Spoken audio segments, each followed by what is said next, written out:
বাবু সব কাজ করে রান্না বান্না করে দিয়েছি, এবার আমি একটু বাড়ি যাই। সৈনী, আজকের দিনটার জন্য তুমি আমার বউ হবে? বাবু আমি বিবাহিত, আমার স্বামী গাড়ি চালায়। আসলে আমি যে কোম্পানির ম্যানেজার, ওই কোম্পানির মালিকের একটা পাগল মেয়ে আছে। ওই মেয়েটার সাথে আমার বিয়ে দিতে মালিক সপরিবারে আজকের আমাদের বাড়িতে আসছেন।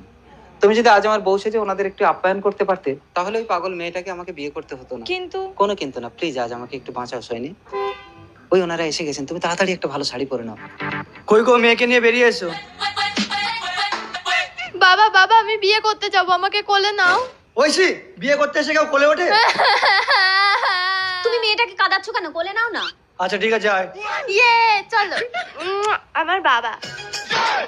স্যার আসুন। বাবা এই ছেলেটা আমার বর হবে? ঐশী, হ্যাঁ সৈনী, বলো। বলছি আজ একটু যেতে দেরি হবে, বাবুর বাড়ি কাজ আছে। আচ্ছা ঠিক আছে, আমি বাড়ি গিয়ে ভাত রান্না করে খেয়ে নেবো। ও বাবা আমি তোমাকে